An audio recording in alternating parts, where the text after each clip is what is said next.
네, 오늘 경계가 무너지다라는 이 제목으로 하나님 말씀 전하겠습니다. 오늘 본문 말씀은 베드로와 고넬료의 만남을 다루고 있습니다. 이 만남이 가지는 이 몇 가지 특별한 점을 먼저 소개해 드리겠습니다.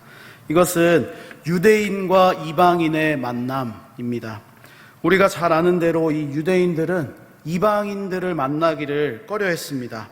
오히려 만나지 않았습니다. 왜냐하면 이 거룩한 하나님의 백성이 거룩하지 않은 백성, 즉 이방인들을 만난다는 것은 도저히 용납할 수 없는 그러한 이 생각이 그들 속에 있었기 때문입니다.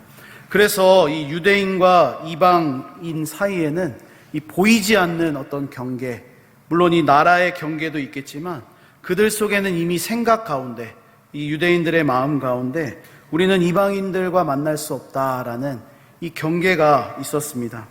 그리고 오늘 이 본문 28절 말씀을 보면 이 베드로가 고넬료를 만나서 하는 말이 있습니다. 28절 말씀을 보면 이르되 유대인으로서 이방인과 교제하며 가까이 하는 것이 위법인 줄은 너희도 알거니와. 지금 베드로의 입에서 나오는 이야기를 보면 지금 우리가 만나는 것이 위법이다라고 그렇게 선언을 하고 있습니다. 사실 우리가 정확하게 따져보면 이 만나는 것 자체가 위법은 아닙니다. 다만 문제가 되는 것은 유대인이 이방인과 만나서 식사를 하고 이 교제를 하면서 유대인 자신이 이 율법에 금하신 이 어떤 계명들을 범하는 것이 이 문제가 되는 것입니다. 그래서 이 유대인들은 애초에 아예 그것을 범하지 않기 위해서 이방인들을 만나지 않도록 오히려 그들과 교제하며 가까이 하지 않도록 조심하고 또 그것을 어떤 법으로 또 정하여서 이렇게 가까이 하지 않는 모습이 있었습니다. 그래서 유대인과 이방인 이 사이에는 이 법에 대한 이 경계도 있었다라는 것을 이 본문을 통해서 우리가 볼 수가 있습니다. 뿐만 아니라 이 베드로와 고넬료의 상황을 우리가 한번 생각해 보면 그들의 만남이 더욱 특별하다.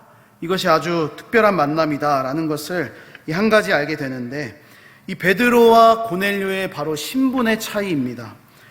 먼저 고넬료의 이 말씀을 보면 사도행전 10장 1절 말씀에 고넬료가 어떤 사람인지 그의 신분이 무엇인지 우리에게 소개해 주는데 1절 말씀을 보니까 가이사랴에 고넬료라 하는 사람이 있으니 이달리아 부대라 하는 군대의 백부장이었다라고 합니다. 가이사랴에 살고 있는 고넬료, 그는 이달리아 부대, 다시 말하면 이 로마 부대의 백부장이었다라는 것입니다. 그와 반대로 베드로는 신분이 어떻습니까? 유대인, 이스라엘 사람이었습니다. 우리가 잘 아는 대로 어부였습니다. 이 고기 잡는 어부 출신의 이 사람이 바로 베드로입니다. 이처럼 이 두 사람의 만남에 있어서 그들의 출신과 어떤 신분이 중요한 이유, 그것은 바로 당시의 시대적인 상황 때문이었습니다. 왜냐하면 이 로마라는 나라, 로마 군대의 백부장이었던 이 고넬료, 그가 가지고 있었던 이 로마의 상황은 절대 권력을 가지고 있는 나라, 다시 말하면 이스라엘을 통치하고 있는 이 나라의 어떤 군대를 움직일 수 있는 백부장, 바로 그 사람이 고넬료였다라는 것입니다. 결국 이 고넬료는 힘을 가진 이 로마의 지배층이었지만 베드로는 어떻습니까? 로마의 지배를 받는 이 나라에 속한 백성, 아무런 힘과 권력이 없는 그러한 이 백성이었다라고 오늘 성경이 우리들에게 소개를 해주고 있습니다. 그래서 저는 이 베드로와 고넬료의 만남에 있어서 이 신분의 경계도 있었다라는 것을 한 가지 더 말씀을 드립니다.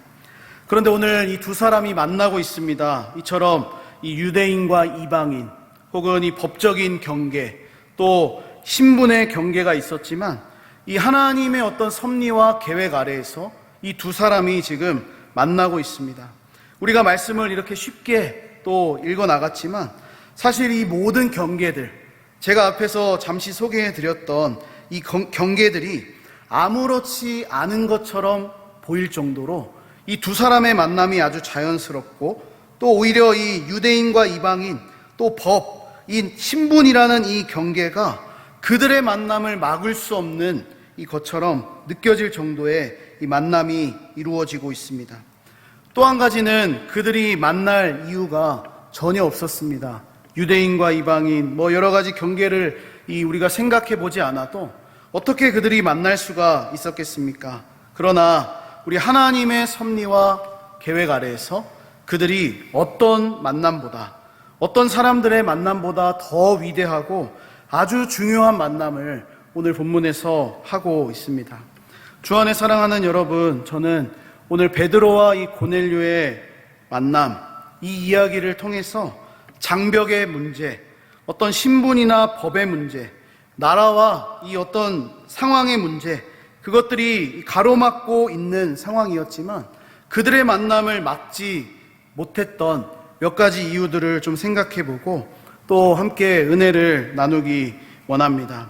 그리고 우리 눈에 보이지는 않지만 분명히 그들 속에는 이 경계가 있었는데 그 경계가 무너지고 있는 그러한 부분들을 함께 조금 살펴보려고 합니다. 첫 번째로 우리 경계가 무너지고 있는 모습은 바로 하나님께서 모든 것을 주도하신 것이지만 이 고넬료와 이 베드로, 이 사람들을 우리가 자세히 보면 바로 하나님께서는 겸손한 사람을 통해 이 경계를 무너뜨리고 계신다라는 것을 볼 수가 있습니다. 24절과 25절 말씀을 이어서 좀 보겠습니다. 이튿날 가이사랴에 들어가니 고넬료가 그의 친척과 가까운 친구들을 모아 기다리더니 마침 베드로가 들어올 때에 고넬료가 맞아 발 앞에 엎드려 절하니. 아멘. 이 지금 베드로와 고넬료가 만납니다. 그런데 이 오늘 본문에서 묘사해주고 있는 고넬료의 모습을 보면 이 베드로를 어떻게 기다리고 있습니까? 친척들 또 가까운 친구들을 모아서 지금 베드로를 간절히 기다리고 있습니다. 이 고넬료의 모습 보면 그의 겸손한 성품이 조금 엿보이는 것 같습니다. 왜냐하면 사람을 초대했을 때 그냥 혼자만 기다리는 것이 아니라 나와 가까운 사람들을 초대해서 지금 그 초대한 베드로가 오는 것을 기다리고 있기 때문입니다. 우리가 이 집에 어떤 사람을 초대하거나 이 초대해서 어떤 식사를 대접할 때 어떻게 하십니까? 그냥 혼자 맞이할 수도 있겠지만 아주 중요한 사람이 오면 친구들을 불러 모으고 이 자녀들을 불러 모아서 얘야 이제 아버지 오신다, 할아버지 진지 잡수신다, 이제 오신다 하고 이렇게 이제 기다리고 있는 것을 볼 수가 있습니다. 마치 그것처럼 지금 고넬료가 베드로를 초청해서 오고 있는데 이 베드로를 기다리는 고넬료의 모습이 아주 그의 성품이 어떠한 모습인지를 보여주고 있습니다. 그리고 마침 이 베드로가 들어왔습니다. 그때 고넬료가 한 행동이 우리에게 조금 놀랄만한 행동을 합니다. 베드로 앞에 엎드리고 절을 한다라는 것입니다.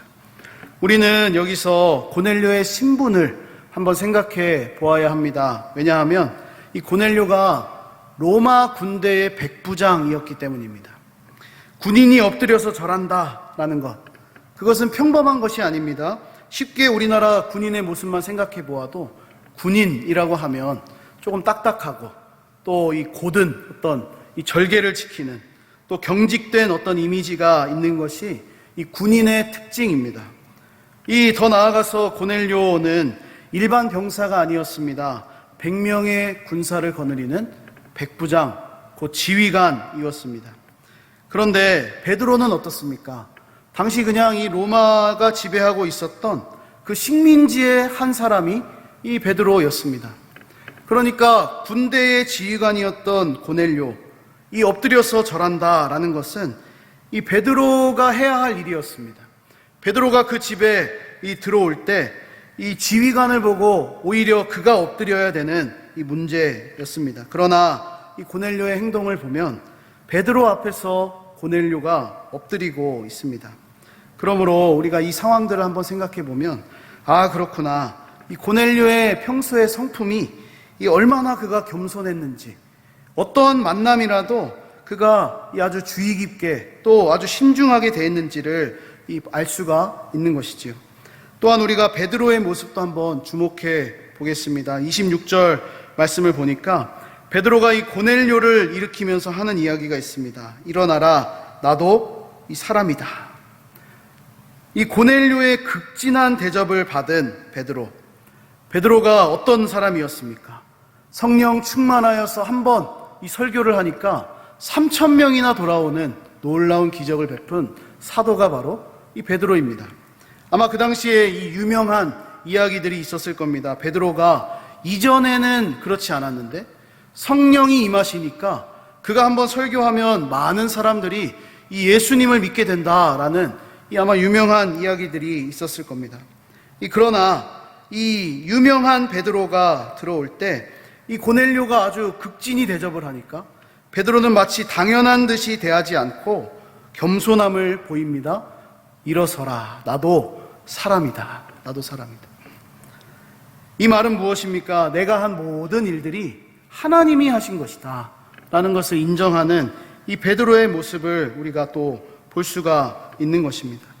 그러므로 오늘 이 본문에서 드러나고 있는 두 사람의 모습, 그것을 보면 모두 다 이 겸손한 사람들이었다라는 것을 좀 볼 수가 있습니다.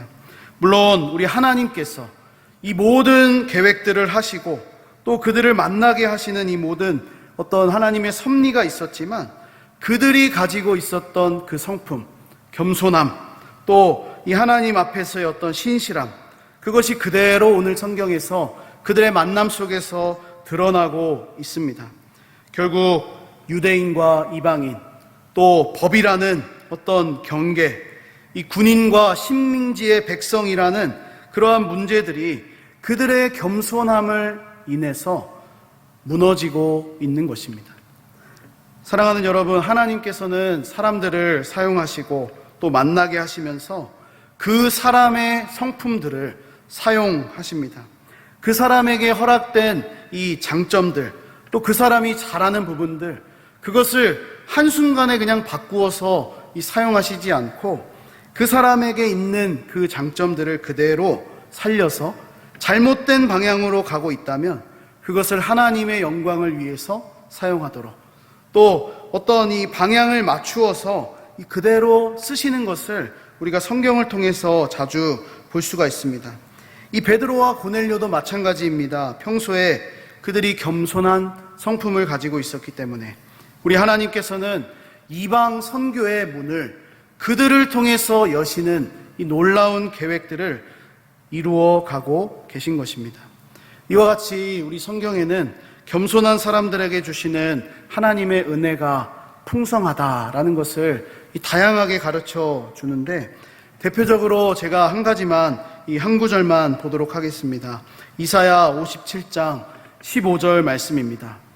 지극히 존귀하며 영원히 거하시며 거룩하다 이름하는 이가 이와 같이 말씀하시되, 내가 높고 거룩한 곳에 있으며 또한 통회하고 마음이 겸손한 자와 함께 있나니 이는 겸손한 자의 영을 소생시키며 통회하는 자의 마음을 소생시키려 함이라. 아멘.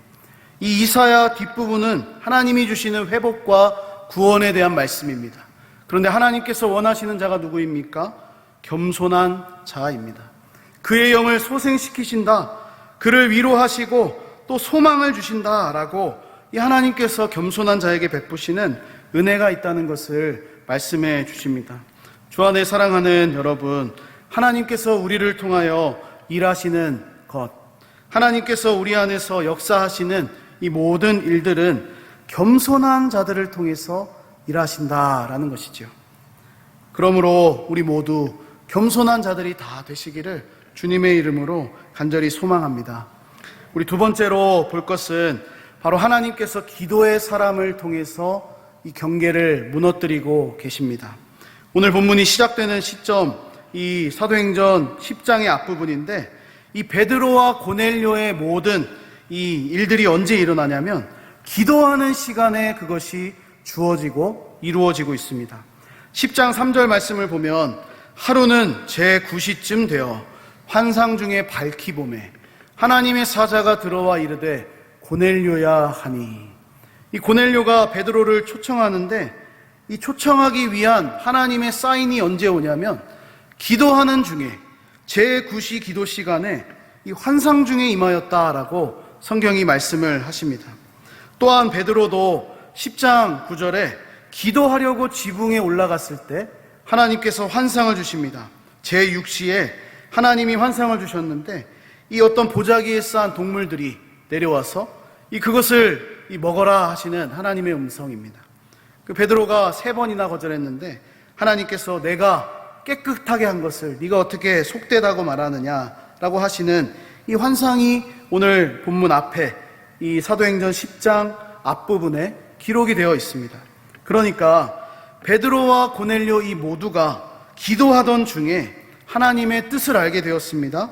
그리고 이 기도하던 중에 하나님이 계획하시는 만남이 시작되었다라는 것을 성경이 강조를 하고 계신 것입니다. 그런데 우리가 기억해야 할 것이 한 가지 있습니다. 저는 이 베드로와 고넬료의 만남이 기도 중에 이루어졌다라고 강조하는 것도 중요하다고 생각하지만 한 가지 더 강조해야 될 부분이 있다면 그것은 바로 기도의 사람들이 가지고 있는 특징입니다. 오늘 말씀을 통해서 한 가지 더 살펴볼 것은 그것은 바로 이 베드로와 고넬료가 이 만남을 하는데 하나님이 주도하시는 만남으로 인정하고 받아들이고 있다는 점입니다. 물론 기도할 때 하나님께서 환상을 주셨고 기도할 때 하나님께서 계획하셨으니까 그들이 그냥 당연히 이거 하나님이 주신 사인이구나 라고 이해하고 그냥 행동했을지 모르겠지만 어쩌면 우리에게 너무나 단순하고 뻔한 이야기일 수도 있지만 사실 우리가 기도하지 않으면 우리의 삶을 보면 기도하지 않으면 우리가 살아가는 모든 순간들마다 하나님이 빠진 삶을 살아가기가 쉬운 것이 바로 우리들의 삶입니다. 그러니까 기도하는 사람에게 주시는 은혜, 기도하는 사람의 특징 가운데 하나는 되어지는 모든 일들이 바로 하나님께서 주도하시는구나 라는 것을 금방 알아차릴 수가 있다는 것이죠. 하나님의 섭리와 인도하심 속에 이것이 이루어지고 있다라는 것을 이 베드로와 고넬료가 알고 있다는 것입니다. 이 기도하는 사람에게 주시는 은혜, 그냥 아무렇게나 되어지고 그냥 환상 중에 임해서 그냥 막 되는 것이 아니라 하나님이 내 삶을 붙들고 계시는구나, 하나님이 나의 모든 것을 인도하시는구나 라는 믿음이 그 안에 있다라는 것입니다. 이것이 기도하는 사람에게 주시는 은혜라고 말씀드리고 싶습니다. 오늘 본문을 보면 이것이 아주 드러나고 있는데 고넬료가 베드로를 향해서 이렇게 이야기를 합니다. 33절 말씀입니다. 제가 보겠습니다. 내가 곧 당신에게 사람을 보내었는데 오셨으니 잘하였나이다. 이제 우리는 주께서 당신에게 명하신 모든 것을 듣고자 하여 다 하나님 앞에 있나이다. 이 고넬료의 고백을 보면 어떻습니까? 모든 사람들이 하나님 앞에 있다라고 고백을 합니다. 실제로 고넬료는 지금 누구 앞에 있습니까? 베드로 앞에 있습니다. 베드로를 초청해서 모든 사람이 이 베드로를 기다리고 있었습니다. 그러나 베드로를 보내신 분이 하나님이시다라는 것을 고넬료가 알았습니다. 왜냐하면 고넬료는 항상 기도하던 사람이었기 때문입니다. 우리는 이것을 쉽게 간과하기가 너무 쉽다고 생각합니다. 기도하지 않으면 그냥 만나는 것으로, 그냥 베드로가 온 것으로, 그냥 무슨 말을 하는지 한번 들어보자 라고 하는 이 마음이 우리에게도 있을 수가 있다는 것이죠. 이 베드로의 모습도 어떻습니까? 바로 하나님께서 나를 보내셨다라는 것을 본문에서 인정을 합니다. 28절과 29절 말씀입니다. 제가 보겠습니다. 하나님께서 내게 지시하사 아무도 속되다 하거나 깨끗하지 않다 하지 말라 하시기로 부름을 사양하지 않고 왔노라. 묻노니 무슨 일로 나를 불렀느냐. 베드로에게 입에서 나오는 말, 하나님께서 내게 지시하셨다. 그냥 당연한 이야기입니다.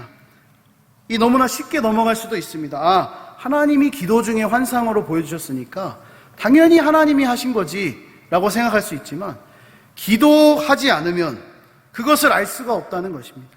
기도의 사람들을 통해서 일하시는 하나님의 역사, 또 기도하는 사람들이 깨닫는 것, 나의 삶에서 되어지는 모든 일들이 내가 하는 것이 아니라 하나님의 섭리와 인도하심 속에 있구나라는 것을 깨닫고 또 믿고 살아가는 이 사람들이라는 것입니다. 하나님께서는 바로 이와 같은 사람들을 통해서 이방 선교의 첫 문을 열고 계십니다. 베드로와 고넬료는 우리가 앞에서 본 것처럼 도저히 만날 수 없었습니다. 유대인과 이방인, 또 법적으로, 또 신분적으로, 또 거리상으로 이 다양한 경계와 그들을 가로막는 방해물들이 있었지만 하나님을 향해 기도하던 사람들이었기 때문에 하나님께서 그들을 택하시고 붙드시고 사용하신 것입니다. 주 안에 사랑하는 여러분, 평소에 기도하며 사는 사람들에게는 우리의 만남과 생활 속에서 하나님이 주시는 은혜와 축복이 있습니다. 나의 모든 생활, 나의 모든 되어지는 일들, 이것이 하나님의 섭리와 인도하심 속에 있구나라는 것을 인정하며 살아갈 수 있는 이 믿음의 안목과 지혜가 있다는 것을 기억하시기 바랍니다. 마지막 이 세 번째로는 바로 하나님께서 이 깨닫게 하심으로 경계를 무너뜨리고 계십니다. 지금까지 이 베드로, 또 유대인들, 또 이 그들의 생각은 어떻습니까? 유대인들에게만, 우리들에게만 이 하나님의 구원이 임한다라고 이 생각을 했습니다. 이방인들에게는 하나님이 베푸시는 구원이 없다라고 그렇게 그들은 단정을 지었습니다. 그러나 베드로, 또 이 하나님이 주시는 만남, 그것을 통해 깨닫게 된 것이 있었습니다. 오늘 34절과 35절 말씀을 보니까 베드로가 입을 열어 말하되 내가 참으로 하나님은 사람의 외모를 보지 아니하시고 각 나라 중 하나님을 경외하며 의를 행하는 사람은 다 받으시는 줄을 깨달았도다. 이 베드로의 만남, 베드로와 고넬료가 만나는 이 모든 일들을 통해서 베드로가 깨달았다라고 말합니다. 베드로가 어떤 사람입니까? 예수님의 제자입니다. 예수님께서 이 땅에 계실 때 아주 많은 가르침을 받았습니다. 그러나 이 베드로가 깨달았다라고 말하는 것, 평소에 베드로가 가졌던 생각이 잘못되었다라는 것을 인정하는 것이죠. 하나님께서는 베드로가 가졌던 그 생각, 또 유대인들이 가졌던 가치관, 그것을 무너뜨리시면서 이 경계를 허물고 계신 것입니다. 베드로는 하나님의 구원이 이미 시작되었고 고넬료가 그 가운데 준비된 자라는 것을 깨닫게 된 것입니다. 우리도 이 신앙생활을 하고 있기는 하지만 나의 생각, 또 내가 가진 이 가치관, 이것을 통해서 이 하나님을 얼마나 제한하고 있는지 모릅니다. 하지만 예배를 통해 또 말씀과 기도의 시간을 통해서 우리를 향하신 하나님의 그 생각, 그 구원이 얼마나 귀하고 또 얼마나 큰지 깨닫게 되는 그 순간, 그것이 열리는 순간 이제는 나의 생각과 가치관이 아니라 하나님께서 이루어 가시는, 하나님께서 주도해 가시는 복음의 은혜 가운데서 살아가게 되는 것입니다. 이 베드로를 보면 이 얼마나 고집과 아집이 많았습니까?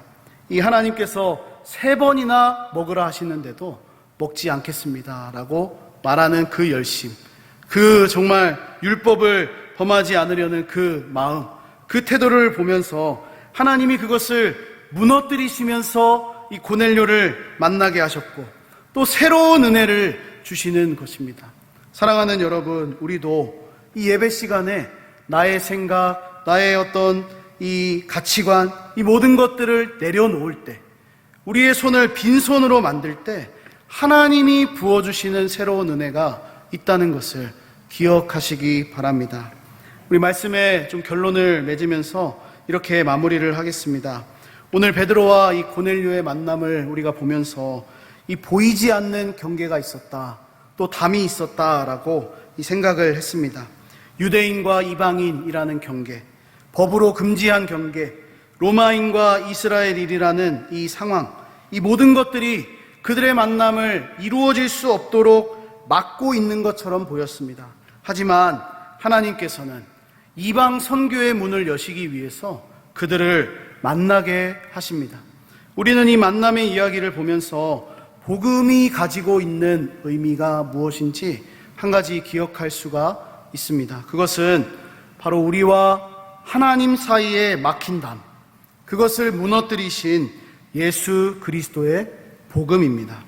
죄와 사망으로 우리는 하나님과 원수가 되어 있었습니다. 도저히 만날 수 없는 관계가 바로 죄인과 하나님 사이였습니다. 바로 우리와 하나님 사이가 그러한 관계였습니다. 그러나 예수 그리스도의 십자가로 우리가 화목하게 되었습니다. 오늘 본문에서도 베드로가 이야기합니다. 36절에 만유의 주 되신 예수 그리스도로 말미암아 화평의 복음을 전하셨다. 화목하게 하시는 그 역사가 이 복음이 가지고 있는 의미요 역사라고 할 수가 있는 것입니다. 도저히 하나님을 만날 수 없는 죄인이 이제는 예수 그리스도 안에서 하나님께 담대히 나아갈 수 있는 자격을 얻었습니다. 그러므로 우리가 이 복음의 의미들을 생각할 때 이 고넬료와 베드로의 만남이 도저히 이루어질 수 없었지만 그들을 만나게 하시는 하나님의 그 모습을 보면서 나의 삶에서도 나를 통하여 이루실 하나님의 그 만남, 이 그리스도 안에서 우리를 담대히 하나님의 그 보좌 앞으로 나아갈 수 있도록 만드신 그 복음의 풍성한 의미들을 기억하시면서 바로 겸손함을 가지시고 또 항상 그것을 기억하기 위해서 기도하시면서 우리 하나님의 일하심, 또 하나님께서 깨닫게 하시는 그 은혜를 누리며 살아가는 우리 모두가 되기를 주님의 이름으로 간절히 축복합니다.